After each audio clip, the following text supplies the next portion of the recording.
BJP নেতা দিলীপ ঘোষ বুধবার সকালে বাঁকুড়া ধলডাঙ্গার একটি বেসরকারি লজে বিশ্রাম নিয়ে বড়জোড়া রাজনৈতিক কর্মসূচির উদ্দেশ্যে বেরোনোর আগে সাংবাদিকদের যা বললেন।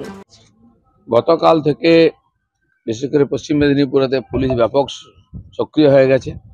কারণ একটাই, টিএমসি ইলেকশনে কোনো মতে নিজের অস্তিত্ব বাঁচাতে পারছে না, কর্মীরা বেরোচ্ছেন না।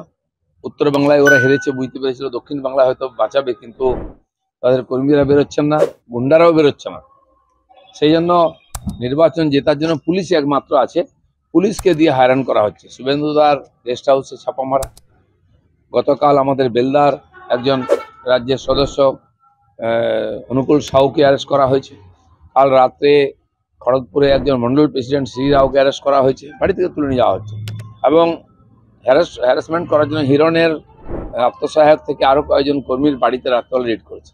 আমি জানতে চাই, এরা কি অ্যান্টি সোশ্যাল নাকি কালো টাকার কারবারি, নাকি তোলাবাজ? কিসের আধারে ধরা? কোনো কাগজ না দেখিয়ে পুলিশ বাড়িতে গিয়ে হ্যারাসমেন্ট করছে, কর্মীদের ভয় দেখানো, ডিস্টার্ব করা। নির্বাচনে একটাই উদ্দেশ্য, কারণ টিএমসির এছাড়া বাঁচার কোনো রাস্তা নেই। যাই হোক, এটা অ্যান্টি সোশ্যাল কাজ। রামকৃষ্ণ মিশনের মতো একটা সংস্থা, যার উপরে কোটি লোকের বিশ্বাস আছে, বহু বছর ধরে যারা কাজ করছেন বিবেকানন্দের নামে, তারা প্রতিষ্ঠিত, সেই সংস্থা এরকম সমাজবিরোধী ক্রিয়াকলাপ হবে, সরকার কি জানি দেখবে?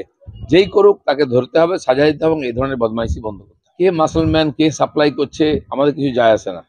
রামকৃষ্ণ মিশনে কেউ হামলা করবে, এটা বাংলার লোক মেনে নেবে না। রাজভবনের ব্যাপার রাজভবন বুঝবে, সেটা নিয়ে আমাদের কিছু বলার নেই।